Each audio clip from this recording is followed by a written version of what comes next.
छत्तीसगढ़ में लखीमपुर खीरी कांड की आंच खत्म होने का नाम नहीं ले रही है। राज्य में इसको लेकर सियासत दिनों दिन बढ़ती जा रही है।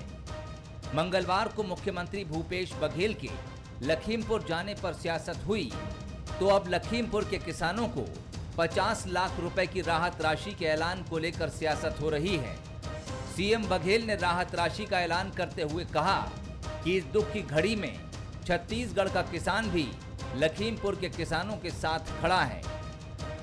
जैसे कि अभी चन्नी साहब ने पंजाब सरकार की ओर से जो घोषणाएं की, छत्तीसगढ़ सरकार भी माननीय राहुल जी के ने हम लोगों से कहा पूरा देश किसानों का देश है और छत्तीसगढ़ धान का कटोरा कहलाता है, किसानों का प्रदेश छत्तीसगढ़ भी है। तो इस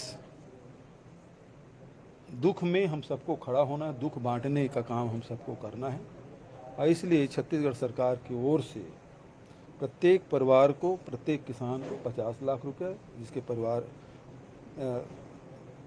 में अपने सदस्य को खोया है, और साथ ही उस पत्रकार के परिवार को भी 50 लाख रुपया देने की छत्तीसगढ़ सरकार की ओर से घोषणा कर। लेकिन सीएम के इस फैसले पर बीजेपी ने सवाल उठा दिए हैं। सरकार से सवाल पूछा है कि छत्तीसगढ़ में आदिवासियों की मौत पर राहत राशि के लिए सरकार के पास पैसे नहीं हैं, लेकिन सरकार दूसरी जगह जाकर पैसे बांट रही है। बस्तर के अंदर में आदिवासी भाई लोगों की मृत्यु हुई, उसको पैसा देने के लिए सरकार के पास में पैसा नहीं है। सैकड़ों किसान की मृत्यु हुई, उसको 1 रुपया देने के लिए नहीं है, लेकिन उत्तर प्रदेश के लिए जाकर वहाँ पर 50-50 लाख रुपए देने के लिए छत्तीसगढ़ का खजाना खोल दिया है। तो ये कुल मिलाकर जो है भूपेश बघेल जी जो है, जिसको छत्तीसगढ़ की जनता ने मुख्यमंत्री बनाया, उस जनता को अपमानित करने का काम कर रहे हैं और छत्तीसगढ़ को छोड़कर वो गांधी परिवार के मुख्यमंत्री हो गए हैं। तो इस बात को जो है वो आने वाले समय में जनता सबक सिखाएगी। छत्तीसगढ़ में बीजेपी की निगाहें मुख्यमंत्री भूपेश बघेल के हर कदम पर हैं। इसीलिए लखीमपुर या यूपी में मुख्यमंत्री के हर एक्शन पर बीजेपी छत्तीसगढ़ में रिएक्शन दे रही है। यही वजह है कि छत्तीसगढ़ की सियासत लखीमपुर की वजह से गरमाई हुई है। अभिषेक शुक्ल, बंसल न्यूज, रायपुर। नमस्कार, स्वागत है आपका। मैं हूं अभिषेक शुक्ल। सियासत के साइड इफेक्ट्स, जी हां, राहत पर किस तरीके से सियासत हो रही है, हर एक्शन पर रिएक्शन हो रहा है, ये पिछले कुछ घंटों या दिनों की बात अगर कही जाए तो देखने को मिल रहा है। लखीमपुर में जब से किसानों की मौत हुई है, उसके बाद से सियासत सिर्फ यूपी में नहीं बल्कि छत्तीसगढ़ में भी गरमाई हुई है।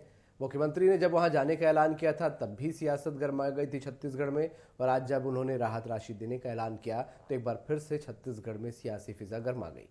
भाजपा ने आरोप लगाया कि यहाँ देने के लिए पैसे नहीं है और वहाँ जाकर पैसे दिए जा रहे हैं। चर्चा आज इसी पर होगी कि आखिरकार जो मुख्यमंत्री ने कहा कि किसान तो देश के थे और उनका दुख बांटना ज़रूरी है, छत्तीसगढ़ का भी योगदान है, तो क्या छत्तीसगढ़ में भी उनको कुछ इसी तरीके से करना चाहिए था या इसे बिल्कुल अलग हट कर देखना चाहिए? बहुत सारे सवाल सभी के जहन में हैं। चर्चा इसी पर आज होगी। खास मेहमान हमारे साथ हैं, सुरेंद्र वर्मा जी हमारे साथ, कांग्रेस से बहुत स्वागत। अमित चिमनानी जी हैं, भाजपा से, बहुत स्वागत अमित जी। और वरिष्ठ पत्रकार हमारे साथ मौजूद हैं और चर्चा हम लगातार आगे बढ़ाएंगे। सबसे पहला सवाल सुरेंद्र वर्मा जी से। सुरेंद्र जी, 50 लाख की राशि आज मुख्यमंत्री ने प्रत्येक परिवार को वहाँ पर दी है। छत्तीसगढ़ में क्या सियासत हो रही है आपको पता है, रिपोर्ट में भी आपने देखा, भाजपा सवाल उठा रही है कि सिलगेर में क्यों नहीं दिया गया, जिन आदिवासियों की मौत हुई, पंडों के परिवार के जो लोग मरे, उनके लिए क्यों नहीं ये राशि जारी की गई? अभिषेक जी, निश्चित रूप से छत्तीसगढ़ को धान का कटोरा कहा जाता है। 80% से अधिक आबादी किसानों की है और हमारे मुखिया जो भूपेश बघेल जी हैं वो भी स्वयं भी किसान परिवार से हैं। तो पहले दिन से ही जिस प्रकार से किसान आंदोलन को कुचलने के लिए, किसान आंदोलन को बदनाम करने के लिए भारतीय जनता पार्टी का कुछ प्रयास, कभी खालिस्तानी बताकर, कभी आतंकी बताकर और अलग अलग घटनाओं को अलग अलग रूप देकर रंग देने का प्रयास इनके द्वारा किया गया।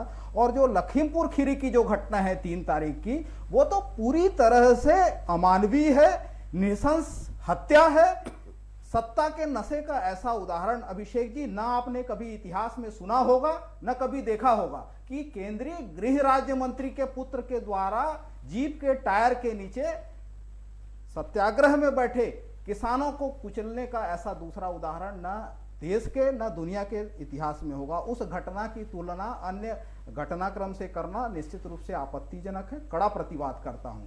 जिस प्रकार से ये सिलगेर की बात कर रहे हैं, सिलगेर के मामले में भी लगातार भारतीय जनता पार्टी के नेताओं के द्वारा गलत बयानी की गई। सिलगेर जाने से रोकने का जो आरोप है वो भी पूरी तरह से निराधार है। सच्चाई यह है कि भारतीय जनता पार्टी का प्रतिनिधिमंडल निकला जरूर था, लेकिन वो तर्रेम से वापस आ गया अभिषेक जी, क्योंकि 20 किलोमीटर पैदल चलना था।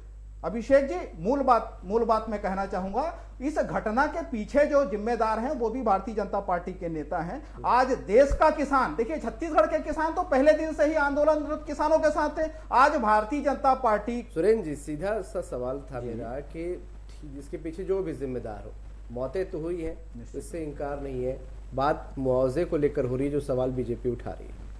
मुआवजा निश्चित रूप से मिलना चाहिए। आज देश का किसान लखीमपुर खीरी में शहीद हुए किसानों के साथ है, क्यों नहीं मिलना चाहिए? आज छत्तीसगढ़ का किसान गौरवान्वित है क्योंकि हमारे मुखिया ने उनके आंसू पोंछने का काम किया है। वो देश के लिए शहीद हैं। वो किसान जो है पूरे देश के जो किसानों हैं उनका प्रतिनिधित्व कर रहे हैं। भारतीय जनता पार्टी को छत्तीसगढ़ में ये मुआवजा क्यों नहीं दिया गया, ये सवाल। छत्तीसगढ़ में तो अभिषेक जी हम तो जो अतिरिक्त राशि है लगभग 5,704 करोड़, लगभग 6,000 करोड़ हम तो एमएसपी के अतिरिक्त दे रहे हैं। कर्ज माफी की गई है भारतीय जनता पार्टी शासित राज्य में, बता दे कोई उदाहरण हो तो। और यही कारण है जो कृषि और ग्रामीण अर्थव्यवस्था मजबूत हुई है। छत्तीसगढ़ के किसान समृद्ध है।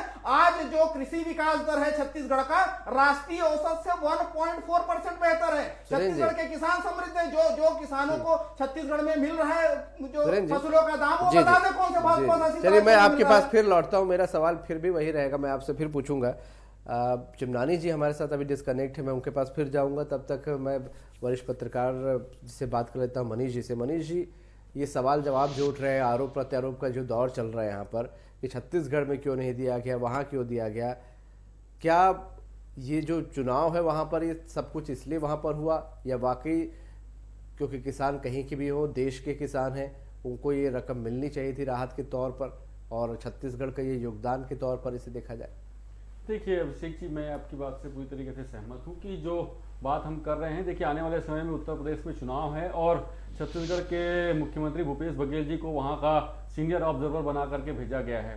तो इसके पहले भी उनको असम में भी बना करके भेजा गया था, यहाँ भी बना के भेजा गया है। तो निश्चित रूप से छत्तीसगढ़ का जो एक विकास का मॉडल है, उस विकास के मॉडल को लेकर के कांग्रेस फिर एक बार उत्तर प्रदेश में जाना चाह रही है। असम में भी गई थी और अब उत्तर प्रदेश में भी जाना चाह रही है। तो अब जो वो बात करेंगे फिर वहां पर देखिए किसान आंदोलन के लेकर के ये पूरी घटना फिर हुई है, तो अभी फिर ये वही बात कर रहे हैं कि किसानों के हित में कांग्रेस है। इस बात को वो फिर दोहरा रही है कांग्रेस, जैसा कि सुरेंद्र जी अभी कह भी रहे थे कि हमने जितना किसानों को दिया उतना किसी को नहीं दिया। लेकिन इसको राजनीतिक दृष्टिकोण से नहीं देखा जाए, ये भी जायज नहीं है। इसको राजनीतिक दृष्टिकोण से भी देखा जाना चाहिए, क्योंकि वहां पर चुनाव है और चुनाव के समय में इस चीज को पूरी तरीके से वहां पर राजनीतिक रंग दिया जा रहा है। और देखिए दूसरी बात ये बात भी सच है कि किसान जो है वो पूरे देश का है, और जो किसान आंदोलन चल रहा है वो किसी प्रदेश में बनाए गए कानून को लेकर के नहीं चल रहा है। इस बात से भी इंकार नहीं किया जा सकता। आंदोलन जो चल रहा है वो राष्ट्रीय स्तर पर चल रहा है, और उसको लेकर के यदि छत्तीसगढ़ सरकार दे रही है मुआवजा तो ठीक है, छत्तीसगढ़ सरकार वहां दे मुआवजा, लेकिन यहाँ पर जो किसान है उनकी जो स्थिति है उसको सुधारने के लिए जो प्रयास किए जाने चाहिए उस पर भी ध्यान देना चाहिए। यहाँ के किसानों के साथ जो अन्याय हो रहा है, यहाँ के किसान जो आत्महत्या किए हैं उनके साथ भी न्याय होना चाहिए, ये बात भी सच है। ठीक है, अमित चिमनानी जी हमारे साथ जुड़ गए हैं। चिमनानी जी, आप लोगों ने बहुत सारे सवाल उठाए हैं कि वहां जो मुआवजा दिया गया वो यहाँ पर क्यों नहीं दिया गया। सुरेंद्र जी ने कहा कि किसानों की बात जहां तक की जाए, छत्तीसगढ़ में बहुत सारी चीजें उन्होंने गिनाई, कर्ज माफी से लेकर राजीव गांधी न्याय योजना तक बहुत कुछ किसानों को दिया जा रहा है। अमित जी। अभिषेक जी सुन पा रहे हैं, आवाज आ रही है? जी बिल्कुल आ रही है, आप बोले। छत्तीसगढ़ में इनके कार्यकाल में लगभग 500 जी अमित चिमनानी जी, मेरी आवाज आ रही है आपको? जी। न मुख्यमंत्री जी न कांग्रेस सरकार के कोई मंत्री उन्होंने जाकर किसी भी किसान का या उसके परिवार का हालचाल नहीं पूछा। तो अपने प्रदेश के किसानों के प्रति असंवेदनशीलता और अन्य प्रदेश के किसानों के प्रति अति संवेदनशीलता, ये भेद क्यों है, थोड़ा सुरेंद्र जी और कांग्रेस बताने का कष्ट करेंगे। आप उत्तर प्रदेश के किसानों को जो दे रहे हैं वो पूरी तरीके से एक राजनीतिक निर्णय है। और क्या कांग्रेस की सरकार यह घोषणा करेगी कि जितने भी लोगों की मृत्यु होती है इस प्रकार के एक्सीडेंट में पूरे देश में, क्या उसको छत्तीसगढ़ सरकार पैसा देगी, या सिर्फ उत्तर प्रदेश में चुनाव है, या राहुल जी को और प्रियंका जी को, माननीय मुख्यमंत्री को खुश करना है क्योंकि उनकी खुद की कुर्सी खतरे में है, इसीलिए वो ऐसा कर रहे हैं।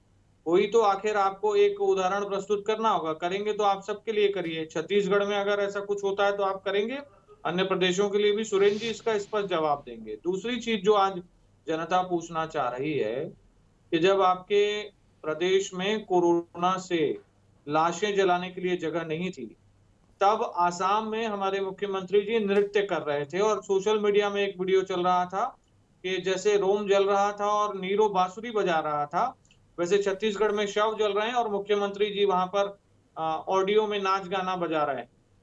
और अभी लोग ये कहने लगे हैं कि यहाँ पर कवर्धा, जो कि बहुत ही शांति प्रिय इलाका था, जिसमें पिछले 30 से 40 वर्षों में कभी कर्फ्यू नहीं लगा, उसमें कर्फ्यू लगा हुआ है और वहां पे हालात बहुत बद से बदतर हैं, जो कि राजधानी से लगभग 100 किलोमीटर की दूरी पर है। तो 100 किलोमीटर की दूरी पर जो हो रहा है वो मुख्यमंत्री जी को नहीं दिख रहा है, लेकिन रायपुर से 1000 किलोमीटर की दूरी पर लखनऊ है, लखीमपुर है, वो उनको दिख रहा है। तो ये बहुत ही स्पष्ट बात है, इसमें कहीं भी कोई शंका नहीं है, या सुरेंद्र जी या कांग्रेस का कोई भी स्पष्टीकरण काम नहीं आएगा। ये जो भी काम हो रहा है वो किसानों के प्रति चिंता को लेकर के नहीं हो रहा है, वो इसीलिए हो रहा है कि इनको चुनाव के दौरान राजनीति करनी है, गांधी परिवार को खुश करना है, अपनी कुर्सी को बचाना है। और छत्तीसगढ़ की जनता इस निर्णय से बहुत भाजपा इसे पूरी और निराश भी है। ठीक, सुरेंद्र वर्मा जी अभिषेक जी जो भी आरोप लगाए हैं मैं सिलसिलेवार जवाब दे दूं, समय दीजिएगा। सबसे पहली बात मैं इस बात पर आपत्ति करता हूं कि लखीमपुर खीरी की घटना दुर्घटना है, ये भारतीय जनता पार्टी के इशारे पर की गई हत्या है। मैं फिर से कहता हूं, ये भाजपा नेताओं के द्वारा की गई, जीप से कुचलकर की गई हत्या है। इसका कोई दूसरा उदाहरण ना देश में है ना दुनिया में है कि किसी, देखिए 25 सितंबर को इनके जो केंद्रीय गृह राज्य मंत्री हैं वो किसानों को धमकी देते हैं सुधर जाओ नहीं तो सुधार देंगे, ये भी कहते हैं चुनौती को स्वीकार कर लिया तो यहां रह नहीं पाओगे। और उसके बाद उससे भी गंभीर बात, खट्टर जो इनके हरियाणा के मुख्यमंत्री हैं, संवैधानिक पद पर बैठा हुआ एक व्यक्ति अपने पार्टी कार्यकर्ताओं को कहते हैं लठ लेकर इन आंदोलनरत किसानों पर हमला करो, जेल जाओ और वहां से नेता बनकर निकलोगे, जमानत की व्यवस्था हम करते हैं। तो मैं तो निवेदन करता हूं आपके लोकप्रिय चैनल के माध्यम से, न्यायपालिका स्वयं संज्ञान ले, ऐसे व्यक्ति को एक सेकंड भी संवैधानिक पद पर बने रहने का अधिकार नहीं है।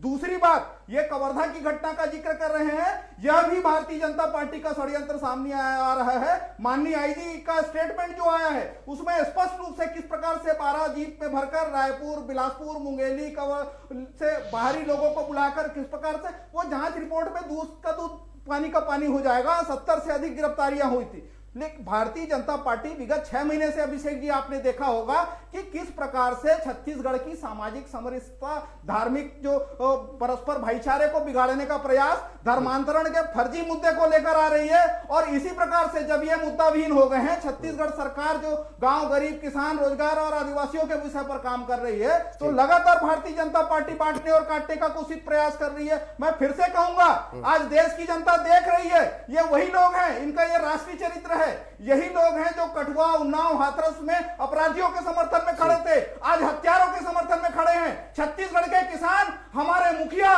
किसान मुख्यमंत्री भूपेश बघेल के साथ, किसानों के साथ खड़े हैं, और भाजपा और आरएसएस के नेता हत्यारों के साथ खड़े हैं। उसी प्रकार से जैसे चिन्मय नोरसिंगर के साथ खड़े थे, बलात्कारियों को बस मैं जवाब दे देता हूं, आपने जवाब दे दिया। चिमनानी जी बोलिए। जब इनसे छत्तीसगढ़ की बात करते हैं तो पहले तो ये देश के अन्य इलाकों में चले जाते हैं। कांग्रेस को ये पता है ना कि छत्तीसगढ़ की जनता ने उन्हें वोट दिया है और वो छत्तीसगढ़ की सरकार को संभालने का दायित्व रखते हैं, ये पता है। आप यूपी में बलात्कार होता है तो यहाँ बैनर पोस्टर आप लगाते हैं, आपके नेता न्याय की मांग करते हैं, लेकिन छत्तीसगढ़ के कोंडागांव में बलात्कार होता है तो 9-9 महीने आप रिपोर्ट नहीं लिखते, लड़की और उसके पिता आत्महत्या कर लेते हैं, बाद में आप रिपोर्ट दर्ज करते हैं। तो अपने प्रदेश में क्या हो रहा है उसकी चिंता करने के बजाय आप राष्ट्रीय राजनीति में दिलचस्पी ले रहे हैं। तो आप अपने 5, 10, 25 नेता कांग्रेस के छत्तीसगढ़ से भेजिए ना, राहुल गांधी जी को बोलिए उनको राष्ट्रीय टीम में लेंगे, उनको राष्ट्रीय राजनीति करवाइए आप, और फिर छत्तीसगढ़ में अगर दायित्व है तो उसको निभाइए। यहाँ बैठ करके सत्ता चलाएंगे, यहाँ के संसाधनों का छत्तीसगढ़ के लोगों को लाभ नहीं मिलेगा और यहाँ की जो भी टैक्स पेयर्स हैं उनको सुविधाएं न मिल करके आप और कुछ करेंगे, अपनी राजनीति चमकाएंगे, तो ये बातें बिल्कुल ठीक नहीं है, जनता इसको एक्सेप्ट नहीं करेगी। जहां तक बात कवर्धा की सुरेंद्र जी ने कही, सुरेंद्र जी आपने बहुत ही आपत्तिजनक और असंवेदनशील और गैर जिम्मेदाराना बयान दे दिया है। आपने क्या कहा है कि भाजपा के लोग कहीं पे इन्वॉल्वमेंट रखते हैं। क्या आपके पास कोई रिपोर्ट है? उसका आप जिक्र करिए। आज भाजपा के सारे नेता नेत्रापति के धर्मलाल सुन लीजिए, बीच में मत बोलिए, सुन लीजिए, साइट पर बीच में मत बोलिए, विवेकानंद जी का बयान पढ़ लीजिए। सुरेंद्र जी सुन लीजिए, नहीं, आपने आपत्ति दर्ज की इसलिए मैं बता रहा हूं। यथा से बात होनी चाहिए, विषय बड़ा संवेदनशील है। तो हमारे जो भी भारतीय जनता पार्टी के नेता सौहार्द को बिगाड़ने का काम भारतीय जनता पार्टी लगातार कर रही है। पुरानी बस्ती में घुसकर, थाने में घुसकर कानून को हाथ में लेने का काम कौन सी पार्टी के लोगों ने किया है? अभिषेक जी बीच बीच में ऐसे बोलेंगे तो ऐसे डिबेट नहीं हो पाएगा। नहीं, बोले इसलिए मैंने कहा जी आईजी का बयान जो है ये या पढ़ सुरेंद्र जी सुन लेते हैं। बात नहीं करता, मेरा निवेदन है। सुरेंद्र जी आपको भी मौका दूंगा। सुरेंद्र जी उनकी बात सुन लेते हैं, मैं आपको मौका दूंगा इसके बाद। बोलिए चिमनानी। सत्ता आपकी है, प्रशासन आपका है, जिम्मेदारी आपको निभानी है कि हर जगह पर माहौल अच्छा हो। इसीलिए बेवजह की बयानबाजी मत करिए और मुझे इस बात का जवाब दीजिए कि भारतीय जनता पार्टी के जो नेतागण आज पीड़ित पक्ष से मिलने गए तो कांग्रेस को पेट में मरोड़े क्यों पड़ी? किस बात का डर है? पीड़ित पक्ष से मिलने नहीं दिए गए आप। तो कितनी बड़ी बात है कि छत्तीसगढ़ में छत्तीसगढ़ के नेता अपने छत्तीसगढ़ के लोगों से मिलने जा रहे हैं तो मिलने नहीं दिया जा रहा है। तो सुरेंद्र जी अब आप बताओ कि कवर्धा जाने के लिए वीजा पासपोर्ट लगेगा क्या? वहां के लोगों से मिलने के लिए धरना देना पड़ेगा क्या? छत्तीसगढ़ कितना शांतिप्रिय इलाका आपने सुरेंद्र जी मेरे पास समय कम है, बोलिए। कर दी है इस प्रदेश की। अभिषेक जी, विवेकानंद सिन्हा जी जो आईजी हैं वहां का स्पष्ट बयान आया कि भारतीय जनता पार्टी के नेता सुनियोजित तरीके से इस प्रकार से रायपुर, राजनांदगांव, धमतरी, मुंगेली और अन्य तरह के लोगों को। अब विवेकानंद जी का क्या बयान भारतीय जनता पार्टी का नाम लिया या जहां तक मुझे जानकारी उन्होंने कहा है कि बाहरी लोगों का उसमें इन्वॉल्वमेंट था? उसके बाद में जो 70 लोगों की गिरफ्तारियां हुई है और जो 144 लगने के बाद भारतीय जनता पार्टी के लोग सैकड़ों की भीड़ इकट्ठा करके रैली करते हैं। और देखिए यही तो अंतर है। हमारी राष्ट्रीय नेता जो है प्रियंका जी, रात भर रोड पर रोका गया, सीतापुर में बंधक बनाया गया। हमारे प्रदेश के मुखिया किसानों के दुख दर्द में खड़े होने के लिए जाते हैं, लखनऊ एयरपोर्ट पर रोका जाता है। वहां से लखीमपुर 200 किलोमीटर दूर है जहाँ 144 लगा था। एयरपोर्ट में क्या कर रहे हैं? क्या संविधान और कानून से ऊपर है भारतीय जनता पार्टी? मैं पड़े मनीष जी से लूंगा, यहाँ पर समय बहुत कम है। 10 सेकंड में चिमनानी जी बोलिए, समय कम है, मैं कंक्लूड करना मुझे 10 सेकंड प्रश्न का प्लीज उत्तर दीजिए। छत्तीसगढ़ में कांग्रेस के कार्यकाल में 500 से ज्यादा किसानों ने आत्महत्या की, उनको 1 रुपया भी क्यों नहीं मिला? और छत्तीसगढ़ के नेता छत्तीसगढ़ के लोगों से मिलने क्यों नहीं दिया जा रहा? उनको इसका सही जवाब दे दे दोनों सवालों का। ठीक, वर्मा जी आप भी 2 मिनट। छत्तीसगढ़ के किसी नेता को नहीं रोका गया है। कर्फ्यू लगने के बाद भी माननीय धर्मलाल कौशिक और बाकी जो विधायक है भाजपा के नेता कवर्धा में रेस्ट हाउस में रखे गए हैं। किसी को मिलने से कोई मनाही नहीं है। प्रशासन के द्वारा 9 सवाल इनसे मांगे गए थे। इनकी सुरक्षा को लेकर अभी तक इन्होंने जवाब नहीं दिया। उसके बावजूद वहां तक जाने दिया गया। कोई रोक टोक नहीं है। निर्बाध यात्रा का अधिकार मौलिक अधिकार में है। हालांकि वो तो निलंबित हो जाता है कर्फ्यू के समय। उसके बावजूद छत्तीसगढ़ सरकार जो है इनको वहां तक जाने दिया गया। न केवल जाने दिया गया बल्कि किसी से मिल। मनीष सूरज जी से मैं सवाल करूंगा। मनीष जी ये पूरी डिबेट आपने चर्चा यहाँ पर देखी, हालांकि फिर भी बहुत सारे जो मुद्दे थे, हम मुद्दों से इधर उधर कई बार हो गए हैं। क्या ये जो आज जो हालात बन रहे हैं पूरी तरीके से सियासी घालमेल है, इसलिए सब कुछ हो रहा है? सियासी लोग सिर्फ अपने अपने मतलब की बातें कर रहे हैं? निश्चित रूप से अभिषेक जी मैं आपकी बात से सहमत हूं कि सियासी लोग केवल अपने मतलब की बातें कर रहे हैं और उसी हिसाब से बात कर रहे हैं। देखिए यहां पर यदि आप चुनाव लड़ने जा रहे हैं तो आप चुनाव में बात करिए, आम आदमी का जो उसकी मूलभूत समस्याएं उस पर कोई चर्चा नहीं हो रही है। चर्चा इस बात पर हो रही है कि वहां पर यदि 4 किसान मरे हैं तो उनको मुआवजा दिया गया, कैसे दिया गया, क्यों दिया गया। पंजाब भी दे रहा है, छत्तीसगढ़ भी दे रहा है, हो सकता है मुझे लगता है राजस्थान भी देगा और भी राज्य दें, लेकिन उससे कोई आपत्ति नहीं है। तो मैंने पहले भी इस बात को कहा कि किसान निश्चित रूप से पूरे देश के हैं, लेकिन यदि बात जब हो रही है वो चुनाव के समय जो इस तरीके की बातें की जा रही है, ऐसी बातें केवल भारतीय भारतीय जनता कांग्रेस कर रही है ऐसा नहीं, भाजपा ने भी ऐसा किया है। भाजपा ने भी चुनाव के समय में उत्तर बिहार में जो है घोषणाएं करी थी कोरोना वैक्सीन फ्री में देने की, वो भी जायज नहीं है और ये भी जायज नहीं है। अभिषेक जी ठीक है, बहुत शुक्रिया आप सभी का इस चर्चा में शामिल होने के लिए। तो स्वाभाविक है, सियासत जब होती है तो उसके साइड इफेक्ट्स भी सामने आते हैं। लखीमपुर की आंच लगातार छत्तीसगढ़ की सियासत को गरमाए हुए है, तपिश यहाँ भी उसकी महसूस की जा रही है। हर एक्शन का जो कि यूपी में हो रहा है, छत्तीसगढ़ में रिएक्शन देखने को मिल रहा है। स्वाभाविक सी बात है, सभी सियासी लोग हैं, अपनी सियासत सभी को चमकाना है, लाभ हानि सभी को देखना, लेकिन बहुत सारे सवाल मुझे लगता है जो जनता के जहन में उठते हैं उसका जवाब मिल नहीं पा रहा जनता को भी और शायद हमें भी। आज का मुद्दा में इतनी। नमस्कार।